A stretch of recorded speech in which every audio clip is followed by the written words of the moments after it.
There are still a few places left that you can't get to from here.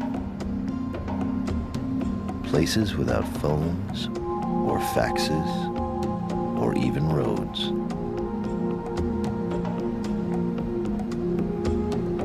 There are still a few corners of the globe so remote, they remain aloof from what we call the modern world.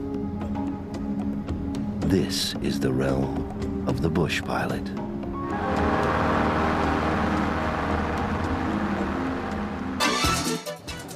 Tom Claytor is leaving behind his family and friends for a 2-year adventure around the world. The 28-year-old Radnor resident checks out his single-engine plane for the last time before taking a solo flight from Wings Airport in Norristown. The purpose is to try and go to 7 continents in different parts of the world and to live and work with bush pilots. As a bush pilot, Claytor will fly daredevil routes while delivering vital supplies to remote areas. So before taking to the skies, Claytor got his hugs and kisses while cameras recorded all the action. And there was even a special goodbye. Then, as the crowd looked on, the pilot closed the cockpit door and took off. The day he left, he made the local TV news. If he makes it back, he'll make history. Tom Claytor hopes to be the first pilot to fly around the world, stopping on all 7 continents before returning home.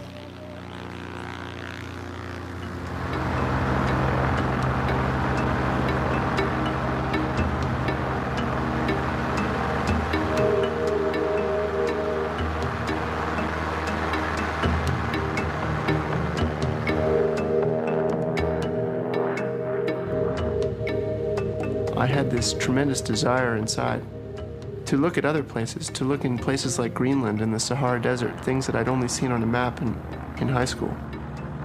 And so I think it's a desire to look at different parts of the world and live with people in other parts of the world. But maybe also it's a little challenge or test for myself as well. Claytor is 31 years old. When he was 12, he set foot in an airplane for the first time. It was to be the start of an obsession. When he was just 18, he earned a pilot's license.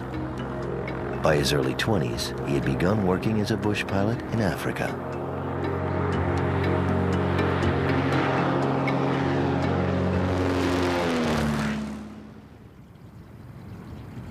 Today, Claytor owns his own airplane, named Timmy Sartok, after one of Lindbergh's planes. Outfitted with a special reserve tank, the Cessna 180 taildragger can fly about 14 hours without refueling. The struggle to keep his gas tank full has shaped Claytor's journey from the very start. I left home with $20,000, and when I got to Greenland, it cost me $1,000 to fill up my gas tank once. So it became very obvious that I was going to have to find ways of getting money. And my idea, which was only an idea when I left, was that I'd work the plane on the way. And when I got to Niger, I found a job doing a survey of a park, which paid me $8,000. And so I've been able to find jobs for the plane on the way.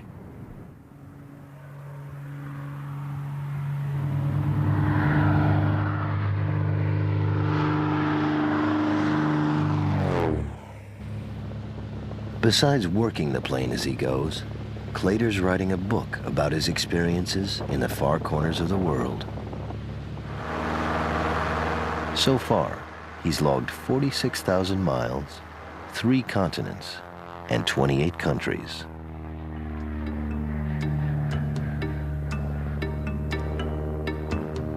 On December 2nd, 1990, he left Pennsylvania, heading north through Canada, to Greenland, and then Iceland.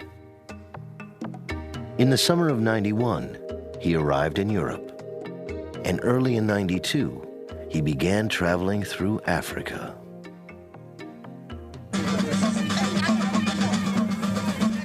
The longest leg of Claytor's journey so far has been on the African continent.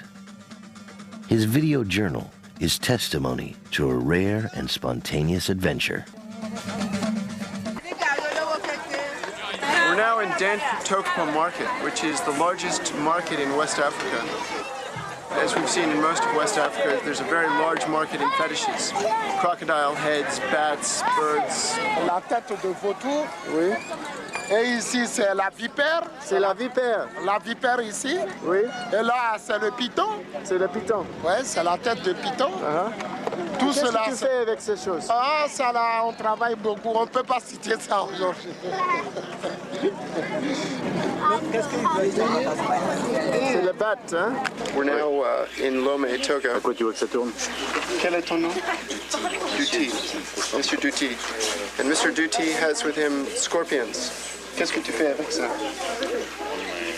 On les aide. Yeah? Okay, and now he's going to show me how that he can use his gris-gris so that the scorpions don't bite you. So, okay, allons. Alors là, We just did this once before. I hope it's successful again. Okay. Allons. D'accord. on joue avec le feu là. Hein? Wait, just... C'est d'accord. Un autre? Eh mais l'honnêteté se fait là? Hein? Bonjour.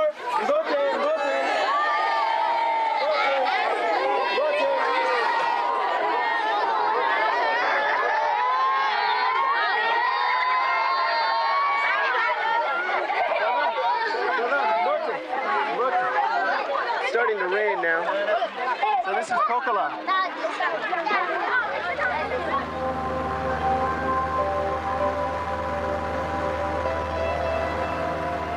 Now in Southwest Africa, Clader has spent the last few weeks exploring the country of Namibia. Today he plans to visit an area rich in African history, a group of abandoned towns near the Namibian coast.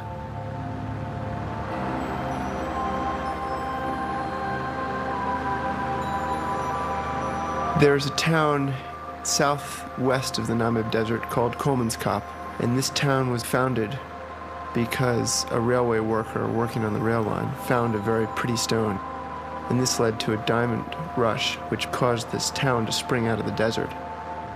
And then as quickly as it started, it disappeared. Kolmanskop was followed by other boom towns, a sudden cluster of diamond settlements that sprang up in the lifeless desert.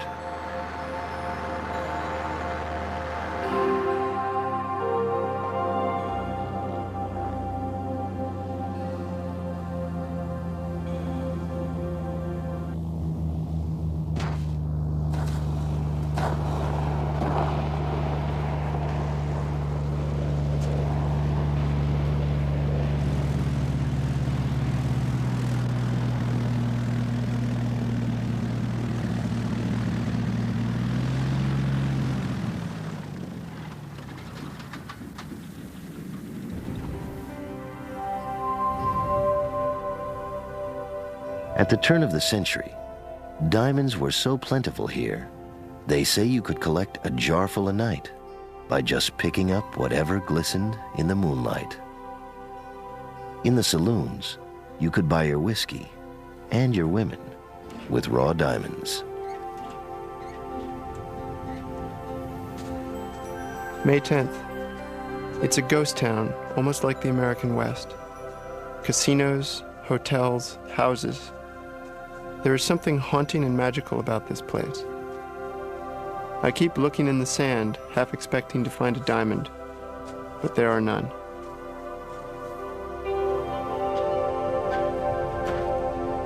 When the sand was picked clean, the people disappeared. What they left behind is an eerie memento, an empty museum, a movie set. I can almost imagine the sounds of music and laughter here.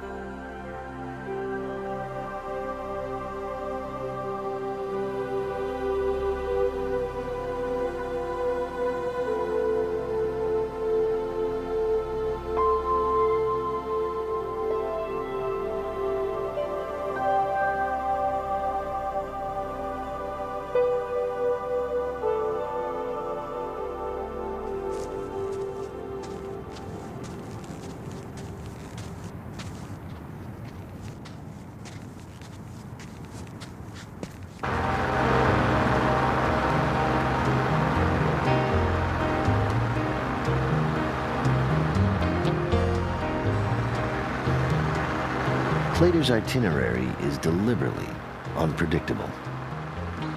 If he has enough money for gas, he can simply scout around off the beaten path for material for his book. What I'm trying to do is visit remote parts of the world. Places like this desert, jungles, ice caps, and places which are basically the frontiers of civilization. And the venue by which I do that is I look for bush pilots, because bush pilots work in these areas. And very often they're not just pilots, but they're scientists, they're businessmen, they're researchers, they're missionaries, and conservationists. These pilots also teach me the particulars of these various areas and how to go through them safely.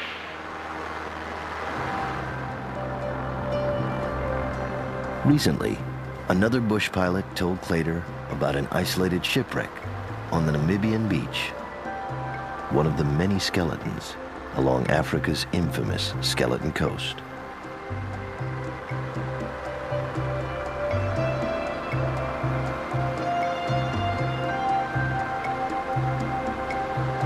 Claytor is looking for a South African freighter called the Otavi, which sank in 1945. A mere footnote in history, the wreck is said to be extremely well preserved, thanks to the tiny cove where it went aground. Just beyond this swept area in that beach is a rock peninsula, and one beyond it. You'll see in between the two is the shipwreck. Right here, the ocean is just moving back off the Otavi. There's seals just piled up around that wreck.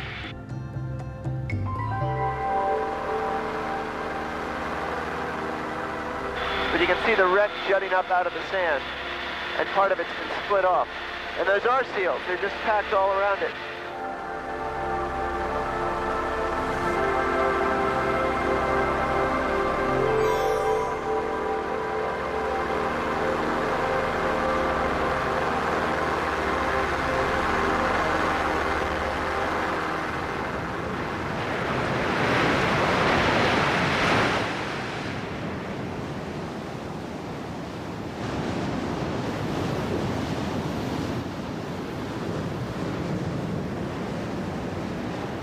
May 15th. I'm on the edge of one of the oldest deserts in the world, the Skeleton Coast, where countless shipwrecked sailors lost their lives. It feels like a place I was never meant to be.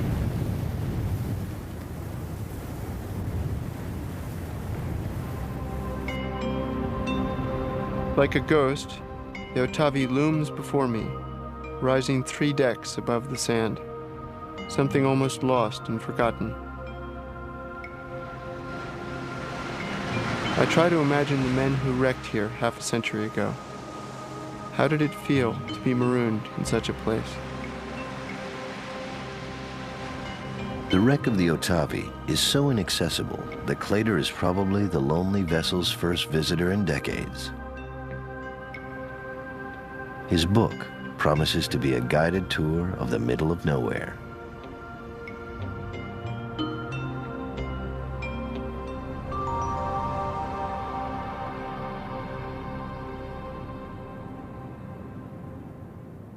May 16th.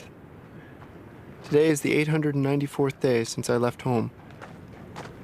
Sometimes I worry that I will become too comfortable being alone. Already I can't imagine what it would be like to be in a room full of people. I miss the most unbelievably trivial things. A bookstore, a movie, a long hot shower, a pillow. The only sound I hear is a hyena in the distance. I wonder where it is. But I relish the quiet, the solitude.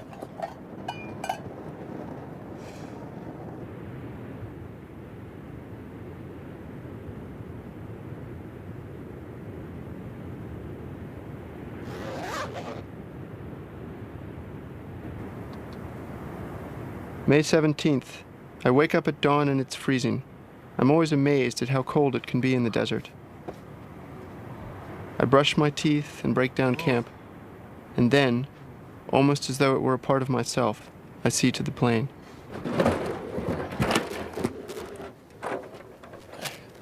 I almost never talk about the danger of what I'm doing, but of course I think about it.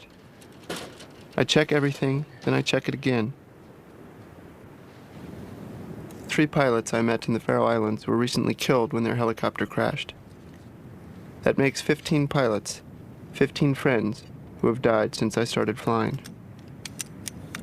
There's so much of flying that's completely out of your control, so I try to concentrate on what I can control.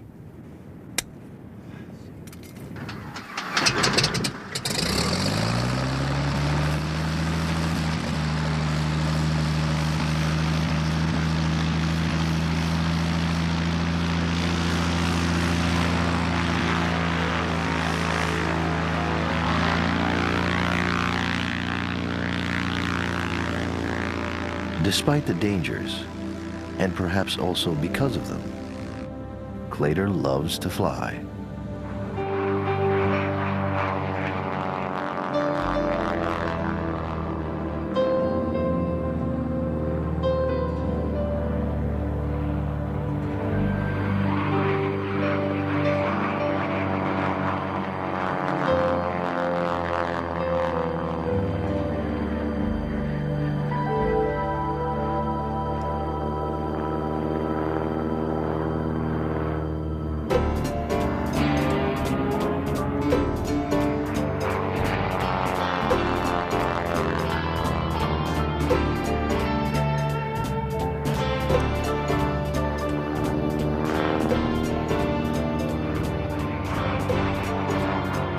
The whole world goes upside down, and yet everything inside the airplane stays the same. It's kind of fun.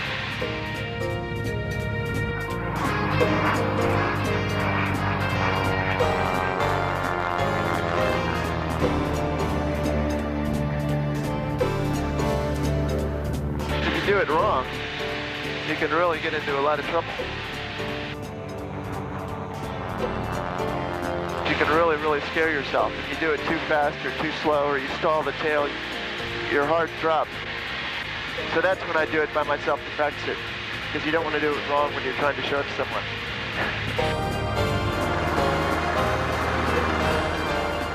But the life of a bush pilot is not all barrel rolls and stunt flying. With funds running low, Claytor needs to start looking for his next paying job. He decides to leave Namibia, flying northeast to Botswana. Here he'll visit an old friend and fellow bush pilot. Perhaps with a little luck, he'll also get a line on some work.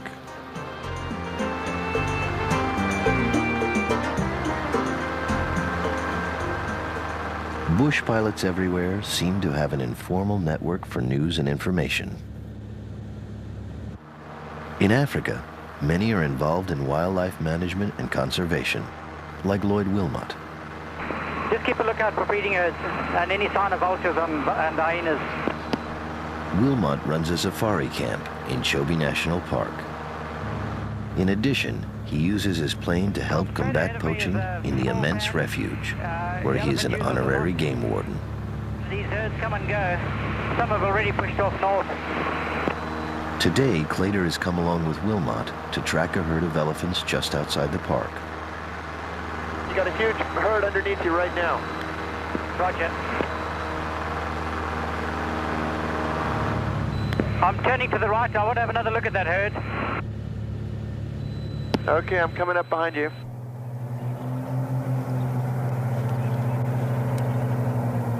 Now that they've spotted the elephants from the air, they'll continue the search on foot tomorrow.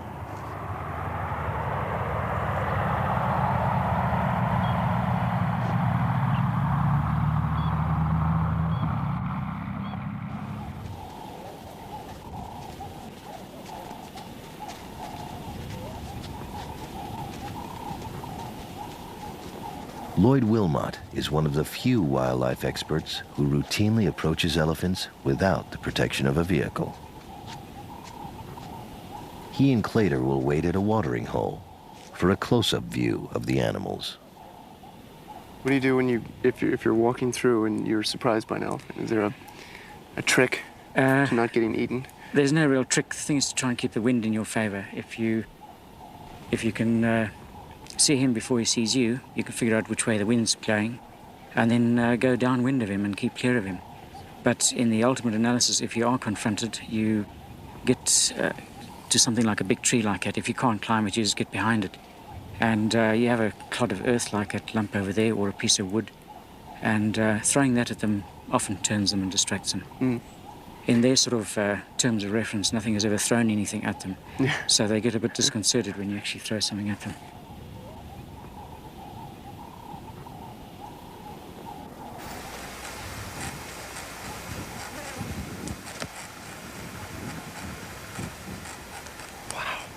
There he is.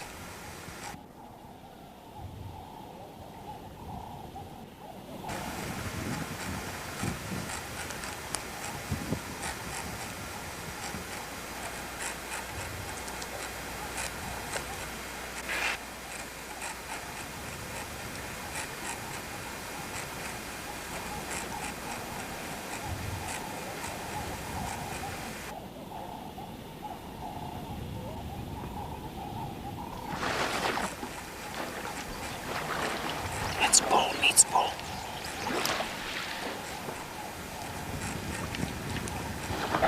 Notice how I skim the top of the water, because that's where it's cleanest and clearest. The sediment sinks down and you have about half an inch to an inch of clean water on top. So there's some just on the top like that, much like you see them doing now.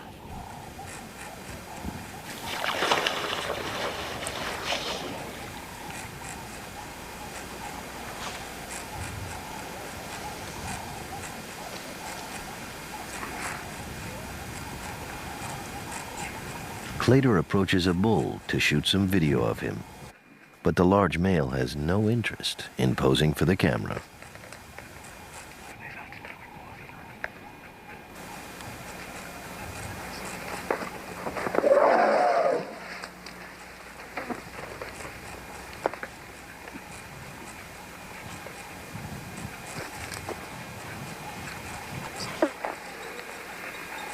What did he just do there? It's bluff charge to get you to go. Just call his bluff. Stay put. May 22nd. I've just been charged by a wild elephant. Lloyd laughs lightly like he's seen it 1,000 times. Neither one of us says very much. There's really not much to say after an elephant charge.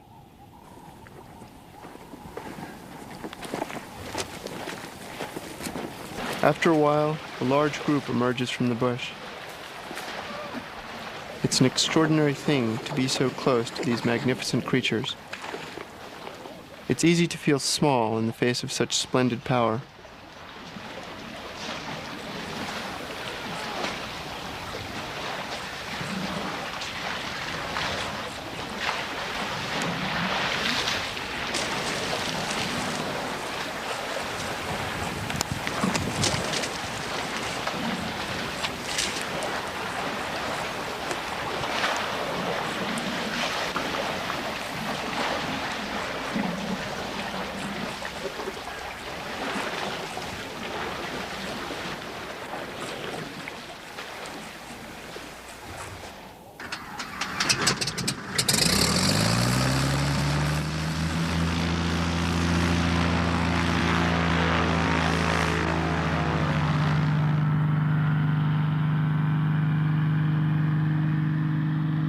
Thanks to the bush pilot Grapevine, Clater has secured a job in a national park in Zimbabwe.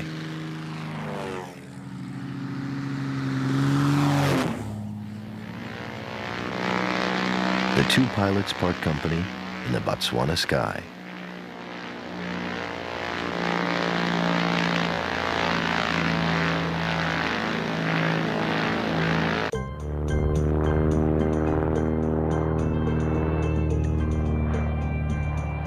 Clater's headed for Hwange National Park in western Zimbabwe. But first, he'll make a slight detour to one of Africa's most spectacular natural wonders, Victoria Falls.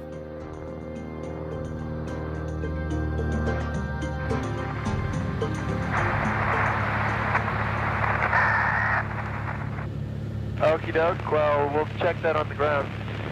November Charlie, and how's the falls flowing, over? I think they're still flying as they were before. They're flying downhill today. Okay, thank you very, very much. We should check the FIR in about 3 minutes and ETA yours at 1509, over.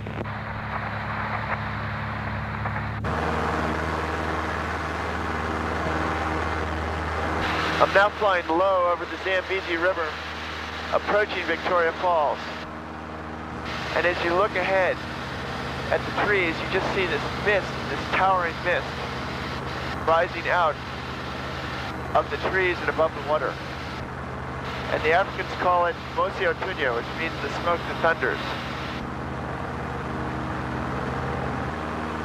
The Zambezi River drops up to 1 million gallons of water a second over the 350-foot falls. Even before it comes into sight, the roar of the plummeting water is deafening.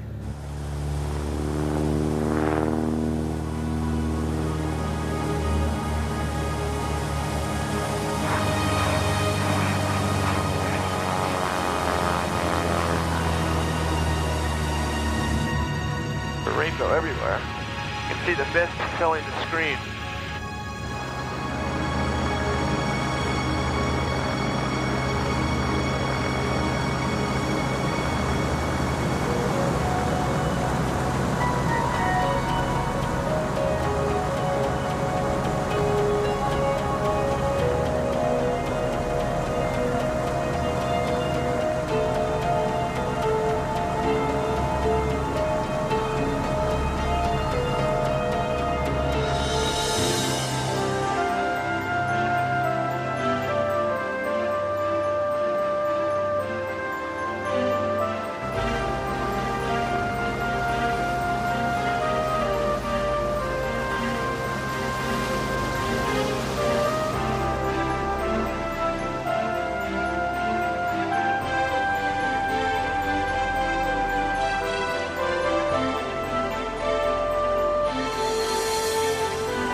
Look at that chasm. There's a rainbow coming across it. Wow. Look at that.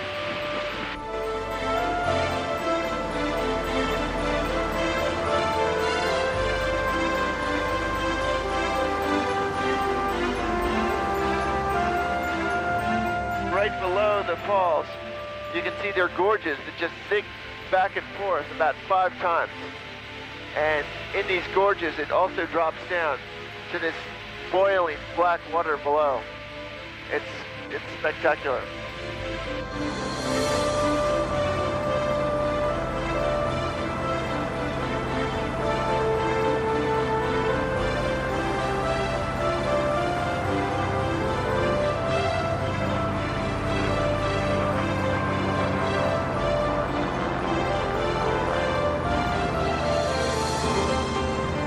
May 26th. I can't resist flying down into the gorge, even though it's risky. Not only could I be killed, I could probably get arrested. As I corner, the water explodes into a torrent of frothing white waves.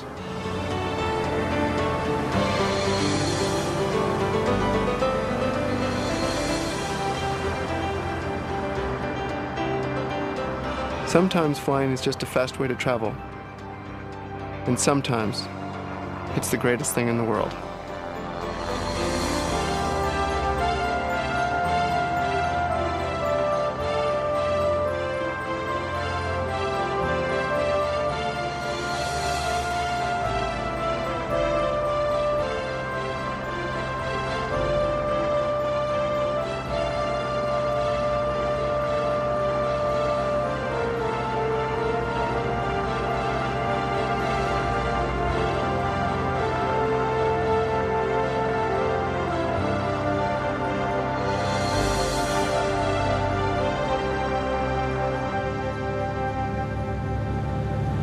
Leaving the falls behind, Claytor reaches Hwangi National Park.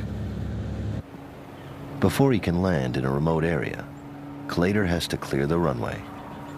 Collisions with animals are one of the greatest dangers bush pilots face in Africa.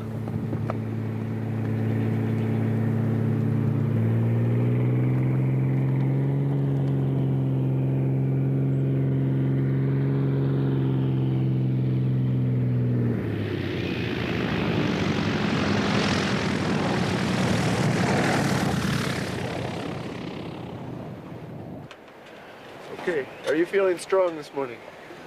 Okay. On the ground, Clater gets some help refueling and prepares for his next assignment in the air.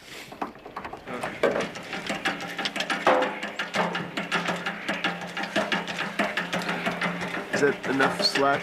Conservationist and researcher Janet Racklow has hired Clater to help track an injured rhinoceros in the park. Racklow is part of a controversial program designed to protect severely endangered rhinos. Park officials in Zimbabwe have been removing the horns from dozens of rhinos in a desperate attempt to deter poachers. Clater was there during one of the dehorning operations and videotaped it. First time I saw rhinos getting their horns cut off was in the southeast section of Zimbabwe. This huge rhino was lying there, sedated, and this man pulled the starter on a chainsaw, and this chainsaw started ripping the horn off his face.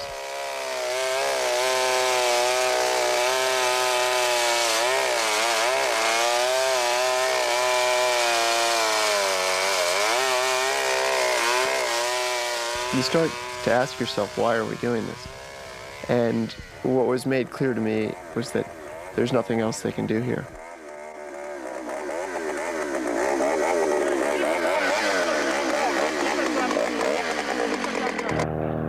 The rhino Clater and Racklow are searching for is an adult female named Zola. Even though she was dehorned, she was shot and badly wounded by poachers.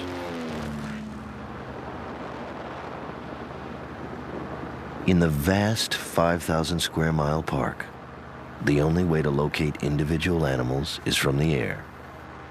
Even then, it's no easy matter. We're starting to get a signal. Okay. Once we get a little bit closer, we can listen on both wings. We have an antenna on each wing, and we want to balance the volume that comes in on the two wings, and that'll keep us going right towards it. Okay. Geez, it's hard to see through this bush, isn't it? Yeah, it is. Okay, straight. Well, Just off your left wing. Real close. Nothing here. Nothing Real close, directly under us. Nothing under. On the left. It's quite possible her collar has come off. I mean, it's come off of several of the other animals, and so what we'll need to do is just come in on foot and find the collar or find the animal. But you know, now we know the area.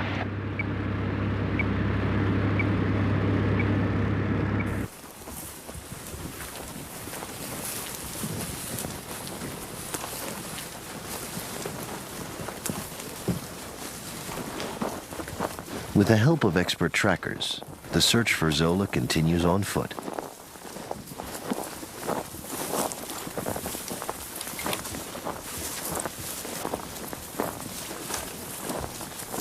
Dr. Michael Koch is the veterinarian for Zimbabwe's national parks.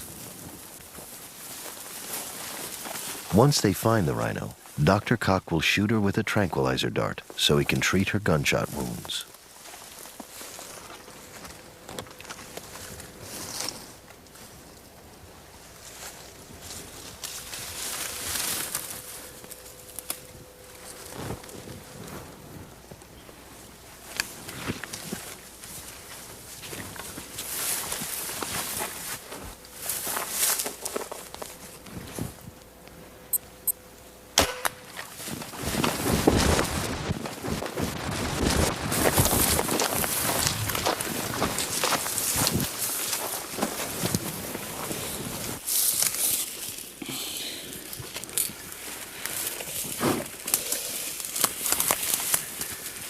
Okay, I need the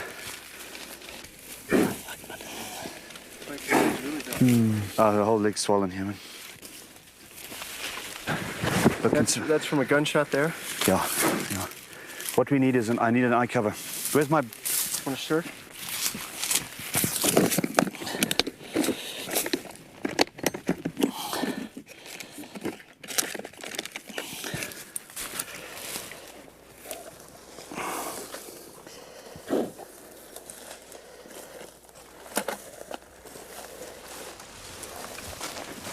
Look at the horn. What looks good, the horn? Yeah, it looks nice, good. I mean, you can see she's done some wearing here around the edges. If Zola had died, been rubbing the it. poachers would probably have cut off what was left of her horn to sell. It's probably... Still, Dehorning does appear to reduce poaching overall. It's easy to want to take an emotional stance to conserving these animals. And if you take that stance, dehorning is hard to justify. But I think we have to be realistic and we have to look at what's happening. And I mean, I'd be really sad to have to tell my children or my grandchildren that, you know, sorry, there used to be something as magnificent as a dinosaur, but we killed them all. Come on, guys. Come on. Okay, one more. Yeah, what we've got is a massive cellulitis here. Her shoulder's not too swollen. It was right in But I think here, she's right? probably got an osteomyelitis with her bone in there. Strafed with machine gun fire, the huge creature's legs are swollen with infection.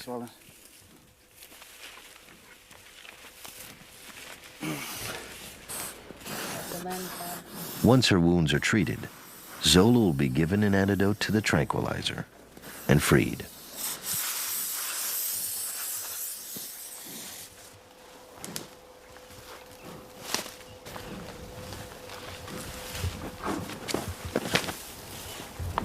May 27th. The immense animal awakes and rises to her feet, but does not move. Then slowly she lowers her massive head to the ground and uses her chin as a crutch to limp off into the bush. The doctor sounds optimistic, but I am not. She might survive these wounds, but to a poacher, her life is worth far less than the sad stump at the end of her nose. 4 days later, Clater receives a wire from Janet Racklow. Despite all their efforts, Zola has died.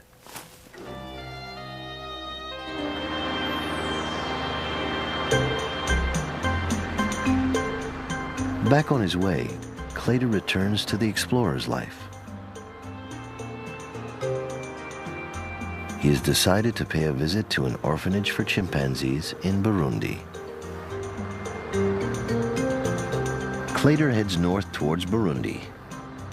But first, he'll cross Zambia and an area called the Kafui Flats.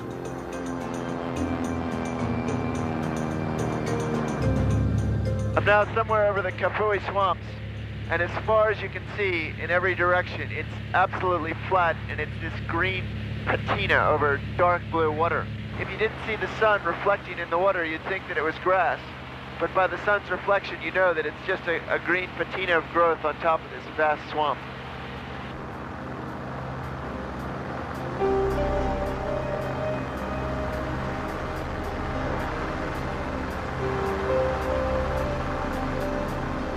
I think if you lost your engine here, I'm not sure how deep it is, but you'd probably just mush into this green gunk and just sit on top of the wing and then try to call someone. You just can't crash here. If he did crash here, Clater's tiny plane would be almost impossible to spot from the air. The orange stripes on the tail and wings are a safety measure. If he goes down, the bright color might make it easier to find him in the empty terrain he frequents. Clater hopes he'll never have to find out if it works. And crashing isn't the only thing a pilot has to worry about. I've had a couple of close calls. When I got to Algeria, it was right after the military took over, and they thought that a Bush pilot was a pilot for George Bush. And right after the Gulf War, George Bush was not a very popular person. So I tried to quickly explain that a Bush pilot had nothing at all to do with George Bush. Clater decides to make a brief stop in Zambia to refuel and chart his course to Burundi.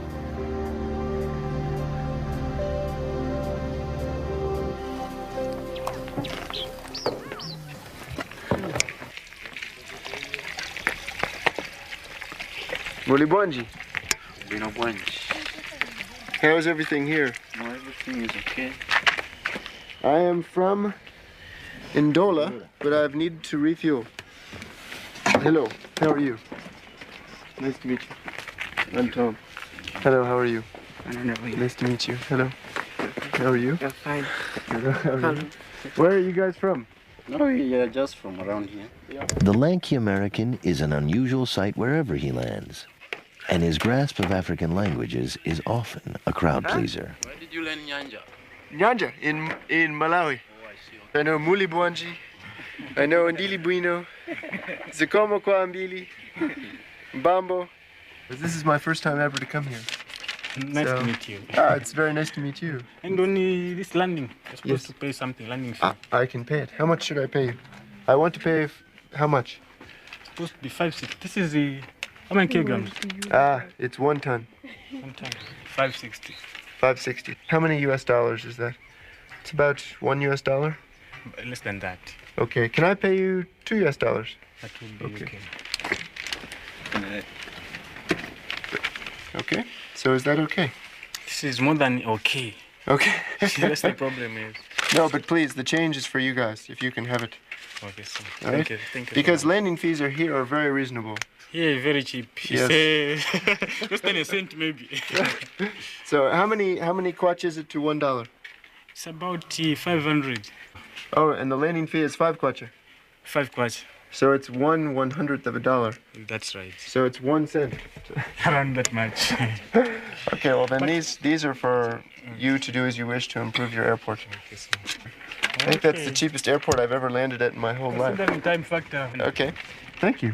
Not All right, see you later. Zikomo kwa Mbili.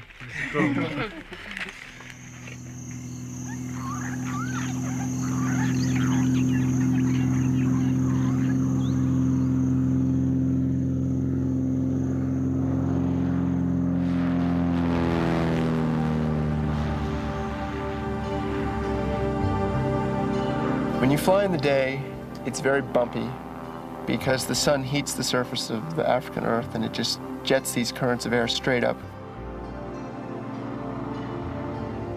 At night, it's completely different. The air is calm and still.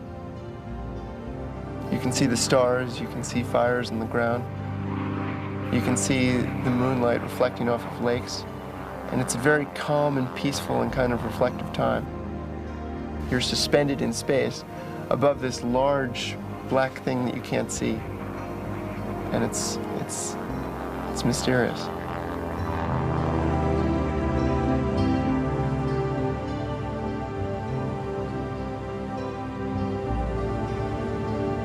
Roger to report maintaining 75. Okay, Raj, Charlie check 75 this time, over. Report our area out.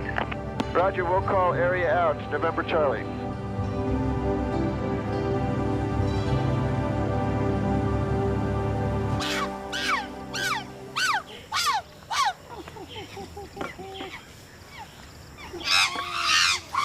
The chimpanzee orphanage in northern Burundi was founded by the Jane Goodall Institute in 1989.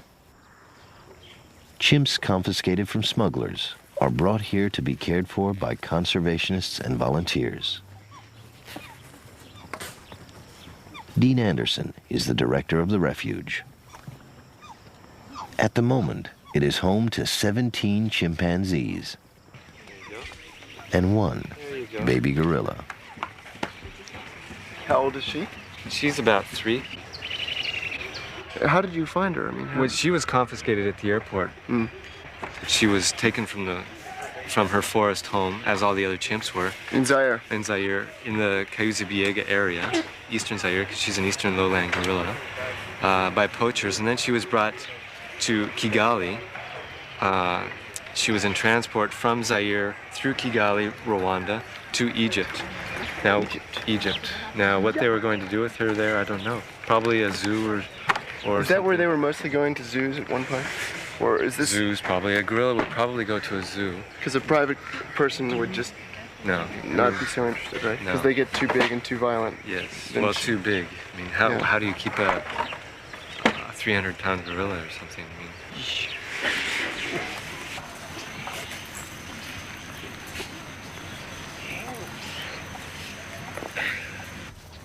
June 4th. There are baby chimpanzees everywhere. They are affectionate and smart. Each one has a distinct personality. One has mastered the art of threading a shoelace. If they were returned to the forest, they would be killed by wild chimps. They can never go home. My mind drifts back to a day I spent in Equatorial Guinea and that little chimp I found. just had something to eat in a restaurant, and I came out, and sitting here tied to this chair is this little baby chimpanzee. I don't know how old it is.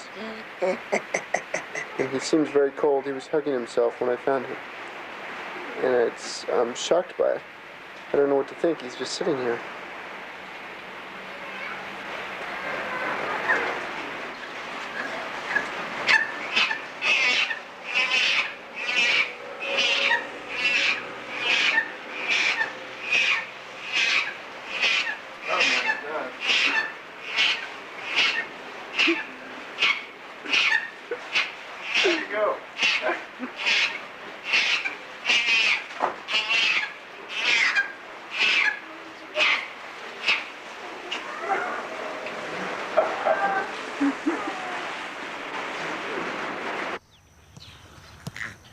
Most of the chimps in the orphanage were captured by poachers to be sold as pets.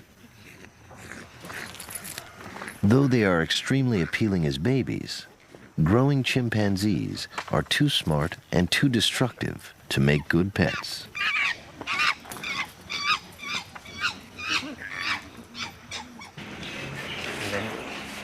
Once the chimps become powerful adults, they must be confined in cages. A lonely place for these social primates who quickly become bored and desperate for attention. So what should I do? Oh, you can say hi to Sokrat. Hi, Sokrat. Soon, Dean hopes, the orphanage may be able to give some chimps a little more freedom. This is a temporary situation. We're hoping to get money together to put them into the sanctuary that we're talking about. And there they'll all be together. They won't have cages. They won't have ropes. They'll be in an open space where they can have a semi-natural social life, which is so important for chimpanzees.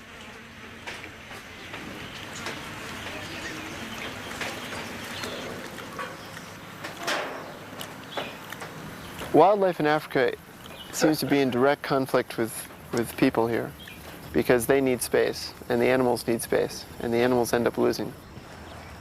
I was impressed that someone was trying to take these chimps that had already basically lost so much. They were trying to, in a way, give them back to themselves in nature.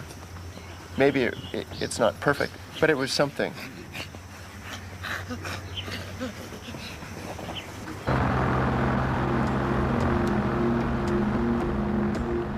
Soon, Clader must leave Africa and make the rest of his way around the globe. But first, he wants to make one more stop.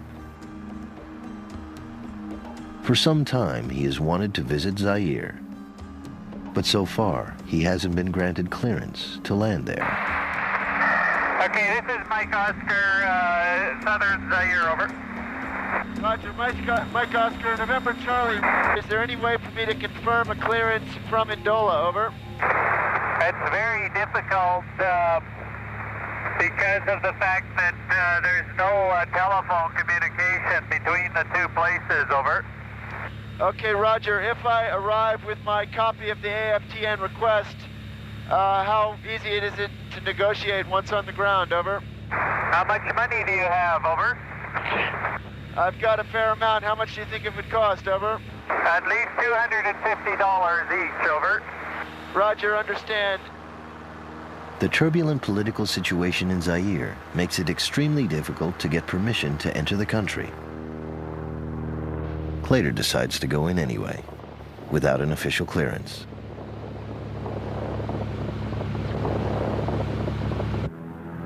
He'll touch down at a small airstrip where he can refuel from his own supply. If he's lucky, no one will ask him for his papers.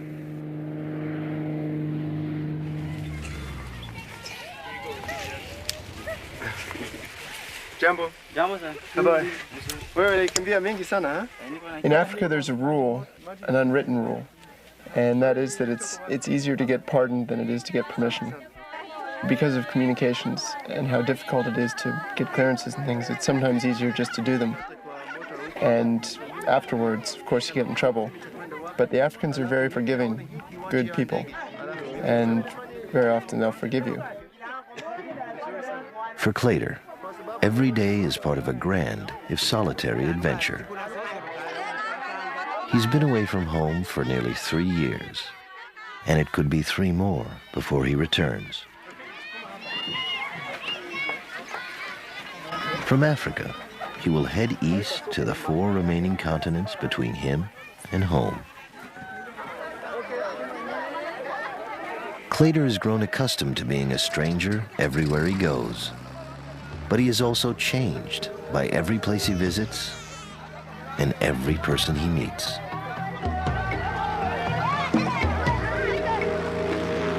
I think there's a part of me that's become a little bit African, because the Africans have a saying, which is, when you ask them when they'll come back or what time something will be ready, they'll smile and look at you and say, any time from now. So when people ask me when I'm going to get home, sometimes I just can only say any time from now.